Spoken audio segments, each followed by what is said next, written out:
You know, as spokesman and advocate of basic human rights, I refer to those rights that as a human being you would appreciate.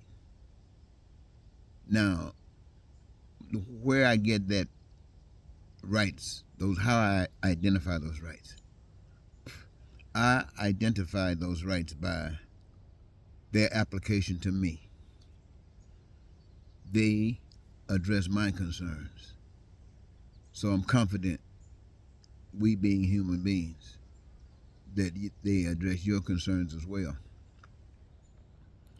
And they are being violated. Educationally, professionally, people might say, my educational training says that I'm a social scientist, and whatever that might mean to different people. But what it actually things it means to me, just exposure and everything, is to learn about life, what works and what doesn't, and teach in words and in action. Now, we have recognized that there's a biblical level of our living. We've been taught stuff that came from a book called the Bible. Most of us have been indoctrinated in such a way we believed it, to the extent that we can feel comfortable that we were accepted as a Christian. Now, as far as stop doing certain things, we might stop doing certain, but other things we didn't. Acting certain ways and treating people certain ways, we probably played that game too, same way. But what really happens, ladies and gentlemen, is that when we go through these things, when do they really change? When do they really make a difference? When does it really have significance? For me, I had seen the miracles. I had experienced the miracles in my life. So there was no question about a power that's superior to our human being power, an invisible power that I couldn't see, but I knew that the power would perform because the evidence was there. Now, that didn't make me all of a sudden start acting in a different kind of way, even though I had been hearing all the stuff in the Bible. It didn't make me start acting a certain different kind of way, because everybody was hearing stuff in the Bible and nobody was acting the way the Bible was saying to act. You know, as far as I could tell. I mean, you found people doing some things they weren't doing. And so the Bible really had little impact on people's lives, especially when you're young. Now, things kind of changed a little bit for me. I mean, I decided that I wanted to enjoy life up until I got to be about 27 years old. 27 years old. I've gone through a whole bunch of stuff. But I recognized that I was raised in the South, raised in poverty, raised about empathy, sympathy, compassion, all that kind of stuff. And that was a part of my, that was just like me. And so we found ourselves in a situation where my wife had married me because she thought that I had the ambition of being very, very successful in life. Because I had a big mouth. When I say big mouth, I mean I could talk a lot, and I knew some stuff. And so she felt comfortable with me. But she found out that later, after about 8 or 9 years of marriage, that I had changed my attitude. My attitude was, yeah, I wanted all the wonderful things in life, but I also wanted people who couldn't have those wonderful things, who weren't going to have those wonderful things, to have those wonderful things.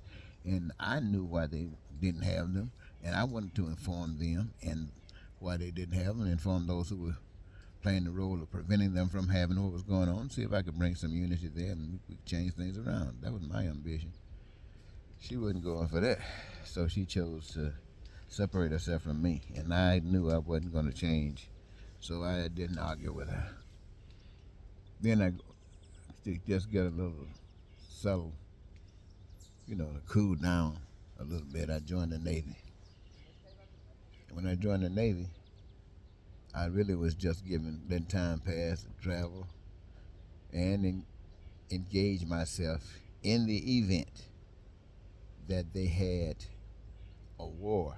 This was during a time when the hostages in Iran had taken place, and we were in the Persian Gulf, so I wanted that duty. So if any war started and anybody had to get killed, it might as well be me, because I had this woman who had told me that she loved me forever.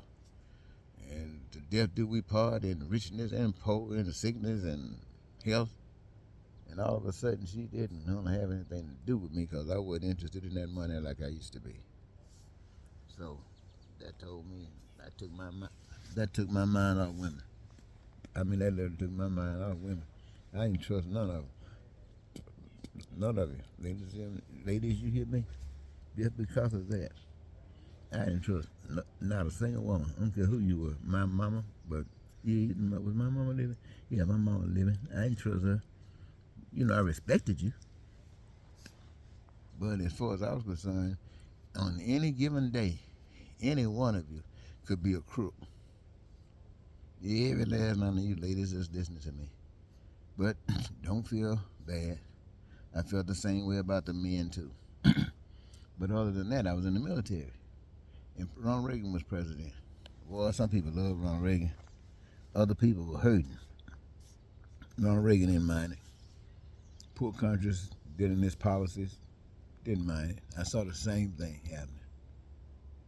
And so I realized that you couldn't trust those who were supposed to have taken the oath to be with you. You couldn't trust the government because they embarrass you. And you just wanted to live in peace and be prosperous and free and happy. And you wanted everybody to be that way because you couldn't be that way if everybody else weren't that way. So in order for me to live that way, you got to live that way. So I told the Navy for goodbye.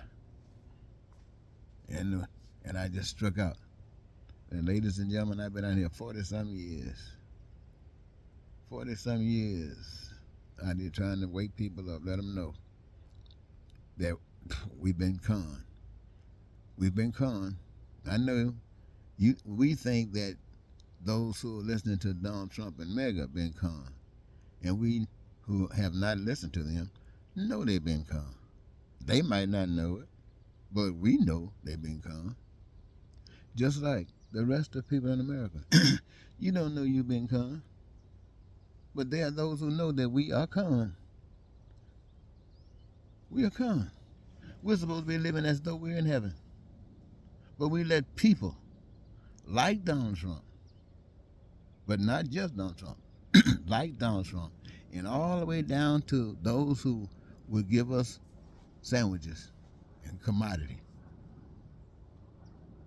They have allowed us to live the way we live. It's sickening. It's pathetic.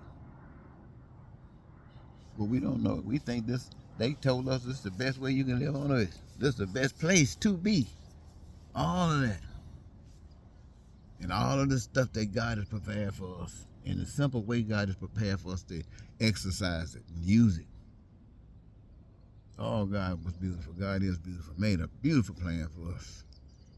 Now we let somebody come in and turn that beautiful plan into hard labor. Working your butt off, struggling day in and day out, trying to make it, trying to survive. Oh, my friends.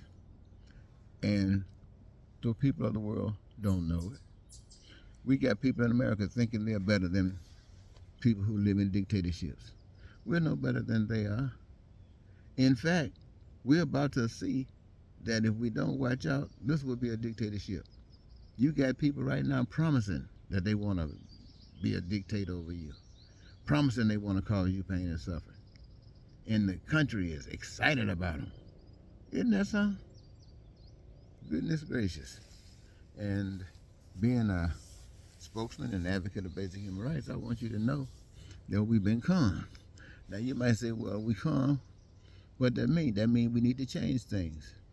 We know that all the resources of the earth came from God. Didn't come from no man. Didn't come from no government. Didn't come from no policy. It is God. It all belongs to God. It all belongs to God. And it is here for those who can use it. That's us and others who can use it for the purposes for which it is used for. That great God. And what would we use it for? The things that we use it for. And who would engage themselves in the process of producing, causing a manifestation thereof? We, the people who benefit from it. But how we choose our careers? We choose our careers by choosing that part of the puzzle, that part of the process that gives us our greatest joy. Well, we got a system set up. We can use the same system that we have, except right now we're working for life. We're making sure that all of us experience life. We're a satisfied life. We're not working for money. Money was a big crutch. Only a few people had the money to do the things they wanted to do. The rest of us were going through all kind of hell. But now we having our eyes open by someone whose eyes are open, and we're going to get ready to change things as we get this information. Oh boy, boy, boy. Let me hold up for a second. And now the thing that drives me most wild is that all that I know and all that I share with you, you will resist. I was thinking earlier about the church. I was watching something of it on the telly before I came out here. And I saw how some of the churches are responding to the word, the scriptures, the Bible. And they got people dancing, all kinds of dance, gyrating and stuff in church as if they're at a nightclub. And I know what's going on in a lot of people's mind when they're watching this stuff. Coming to church to get turned on and see who they can pick up as they leave the church. And this is the game that's being played when you don't know the truth. There's no profit in this. There's nothing but pain.